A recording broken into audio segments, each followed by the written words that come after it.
Hey guys, welcome to a very special episode today because behind me is probably the coolest car I've seen on this channel, maybe ever. If you know me, I'm a huge Mini fan and I would wish to have a Mini this cool, but I'm here with Mike. Mike, thanks for bringing down your super cool Mini. Tell us a little bit about why you chose a Mini. Well, so I ran through this story with a friend not too long ago, but I figured it out. This is the end result of putting a TV in your kid's bedroom with rabbit ears. Because all I could watch at night was the late run BBC, like Mr. Bean and Who Are You Being Served TV shows. Yeah. So unbeknownst to myself, I've just developed this fond for British pop culture. Okay. And the Minis is one of the like lowest bar to entry classic cars that you can own. The spares are like readily available. There's a huge club of people that know what they're doing on each and every facet and model and generation of them, and they're fun as heck to drive. For sure. I lived in DC for a while and I needed a small car. I went and drove my first Cooper. Didn't feel right buying a classic car in the middle of DC, but it set the love, and that was 10 years ago, and I searched ever since for this one and got it about 4 years ago. So they did bring these over for a short time in the US, but I mean, they're still pretty tricky to find. So where did you get this one out of? So there's a couple of guys in Alabama that import Minis to facilitate their classic car restoration habit. So you can fit 3 or 4 of these things in a sea container, and they pull them in, and then they fill the sides with spares for their concourse restorations, and then they do a little bit of upgrading with this, and then they sell them. And I kind of worked with them a little bit on getting this one, and I brought it over from Alabama. Way cool. So when you're shopping for these cars, what are like the typical price ranges that you see? So you can get them low end, but anywhere between 8, 14 to higher if you start getting papers and Cooper S's. Yep. In the mid-20s is as the high as they go typically. Yeah, so it's pretty affordable. Yeah. So talk to me about what drew you to this one. Did you buy it in this color? What did it look like when you purchased it? Well, so I had a top of my budget was 10 grand, and I've been searching for 7 years at that point. Yeah. And every time I found one in that price range, there's just a lot of work left to be done. And I saw this one for 14, and I told myself, you're going to spend 4 grand right off the bat on fixing anything anyway, so why not get one that's ready to go? Yep. And so worked with the guys to fix a few more things before I bought it, and then shipped it over. But then I took it to Axe and Allies like you took yours. Yeah. And Ted and Darren were the ones that really got it running right, and then I had this similar emissions fiasco. But we got it tuned for altitude, and it runs awesome. It starts every time. That's funny you say that, because I bought mine for 5 thinking I could get a deal out of it, and between the engine and the suspension and all of it, I'm in at like 14. So it all works out at the end. Right? Yep, for sure. So was it this color when you bought it? Did it look like this?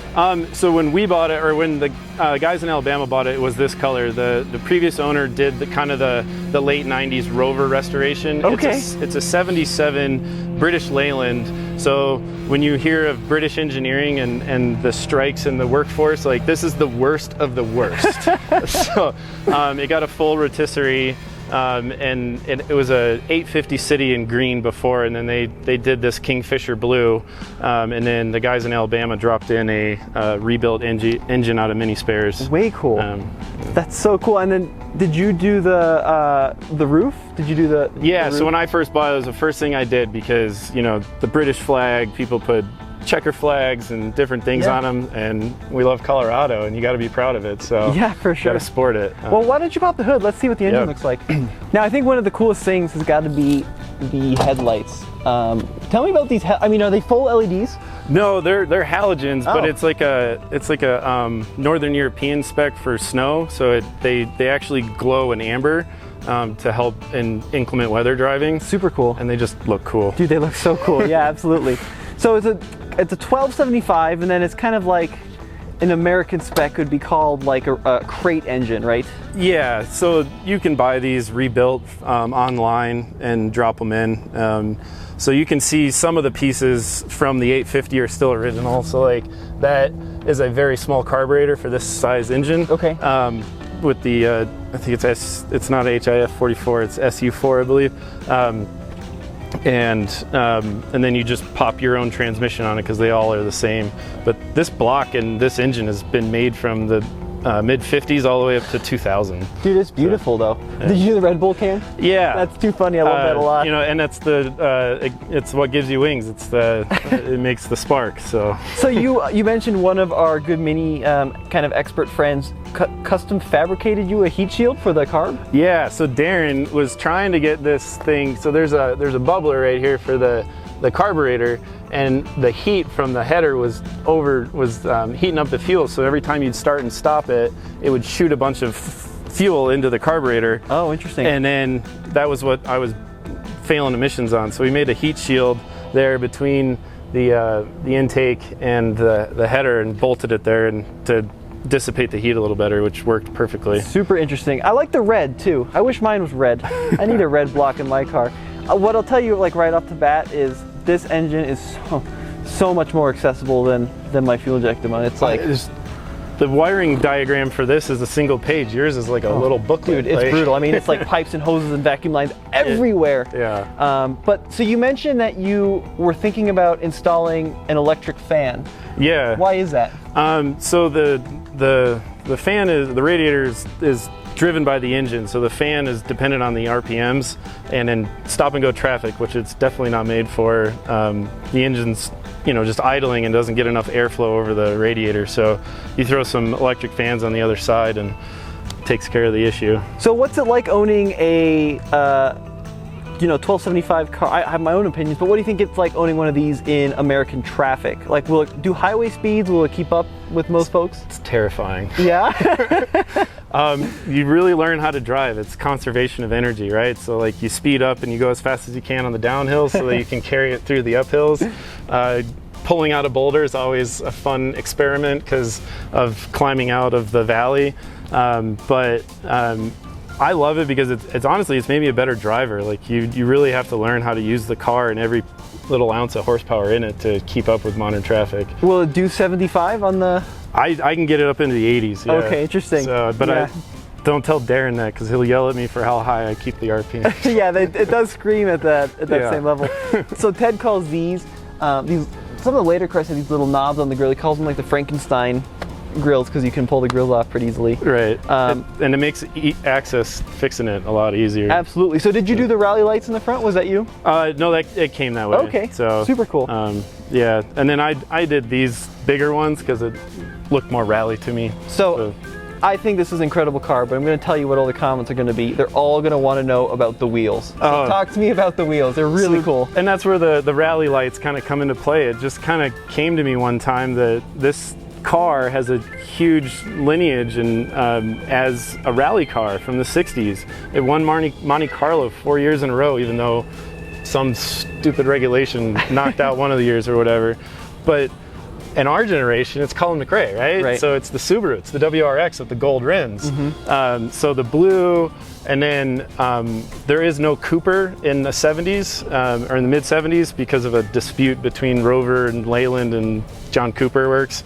So the Clubman is actually, or the Clubman is the GT, is the high spec. 1275 Clubman. Is the high spec of the era, and that's what those gold stripes come from. Oh, way cool. And then when I got those, then I was like, well, I got to get gold rims, and it just kind of all came together, and I'm just really pumped with the final result. So how has it been getting parts? Tell me about where you find them and how long it takes to get them in. So for example, like the wheels. The wheels, that's the best part. Rubber and four corners was like under $1,000 shipped from England. Like everything's pretty affordable. But I always just turn on the VPN like I'm in England and then I search from that point of view, and you find a lot better stuff than stateside. Do you find that like the shops are willing to send bits to America? Are they willing to work with you on shipping? Yeah, and then I'm fortunate to have a good enough relationship at Accent Allies to where when they make a big order, they kind of call all their regulars and be like, hey, we're ordering, like, what do you want? Toss it in. Yep. But if you don't have that, all of the shops in England ship worldwide, so I haven't had any issues with that. Very interesting. Lead times hit or miss, especially with COVID, but I haven't had to order anything lately, knock on wood. So let's do this. I'll have you hop in the driver's seat and then we'll shoot through the passenger side. Show me some of the cool stuff in the interior because I love the dash. It's one of the coolest parts.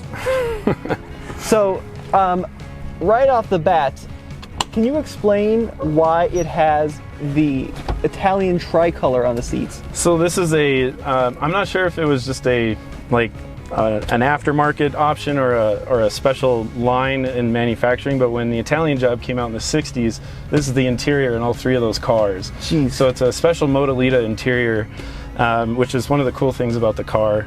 And then it's got a walnut wood veneer dash, and then you know, nothing's period correct. It's a resto mod. Right. So it just looks good, but the winter this year was not as friendly to the dash as I would love, but you know, hey, every car has its character. So does everything work? It does, work? Yeah. The heat is terrible, same as when it came off the factory line. I got a low-end stereo, but it's got 6 speakers in here, so Jesus. It plays reggae pretty good. And I like the blue. Did you do the blue visors too? Yeah, so that's a cool part about these cars is you can see right through them since there's not a lot of space to see through the windshield. Right. So, yeah. Do you have the horn on the stock? Is that like, yeah, same thing? Super cool. Man, this is such a nice interior. I mean, it's so simple, but it's also weirdly high-end. You know what I mean? With the wood everywhere. And the part that, like, especially like when I go to Cars and Coffee, I always ask big guys to check it out, sit in here. Like, it's amazingly how spacious it is. Yeah. So what do you use this car for? I mean, is this like something you drive fairly regularly? At least once a week, and then on the weekends, Fun Car Fridays. But I love driving it, like Cars and Coffee, and then we have a Saturday night show once a month down in Golden, Super tomorrow. Cruise. Yeah, it's tomorrow. Yeah. And I love that aspect of owning this car because, I mean, let's be honest. You got to be kind of nerdy, kind of quirky to love something like this. Right. But even car guys like it. They come over, they check it out, and you're sharing stories with people that have upgraded their Honda Civic to dudes that are driving old school Chevelles. Pretty cool. It really is a car for all people. So Mike, show me the back here because you have something kind of interesting on the plate, which I have not seen in person before. Would that be the fold a bit? Yeah. So the American plate kind of ruins it, but back in the day when you wanted to put, so this Sir Alec E. Sagonis designed this on a napkin, right? He said I need to fit four people and a holiday or weekend holiday worth of luggage. So you can fit suitcases in here, and then the license plate folds down so that you can still see it while you're driving. That's super cool. So did you add all the sound deadening? Yeah, because it's got a stage 1 exhaust manifold and header and exhaust. So it's a little loud. So all the sound deadening helps drone it out, especially on the highway. I think one of the cool things about these older Minis is that, you know, sometimes you get into the car community and they're like, oh, it's got to be exactly correct, right? And I'm fearful of the comments just for that. Right, exactly. But I think with the Minis, people are a lot more forgiving with, you know, you kind of switching and changing and kind of playing with them. I mean, it's the original restoration, do what you want car. Like that's what I was saying about the spares community. There's an online forum or a shop or anything to remake literally every single part of this car or upgrade it in a crazy fashion that you wouldn't think of. Totally. So. No, it's really cool, and I mean, I love what you've done with it. I will say, like, mine is pretty generic Mini, but I think the way you've done the wheels and the color and the roof, I mean, it really pops out. It's super cool. The stance worked out great. It's got the adjustable coilovers on it. I like the chrome on the pinch weld too. Yeah, that's pretty cool. That and it really came together in the end, and I love that at no point did I plan this. I had you know, the trendy cool pastel colors in my head and like kind of like squatted, maybe a little camber game, but it would ruin the drive. But totally. To pay homage to the guys that did the restoration before me and then put some of my own touches on it, it's made me fall in love with it even more. Nice. So Mike, I mean, this is a phenomenal little Mini, but 2 questions for you. What's your favorite part and how long do you want to hold on to it?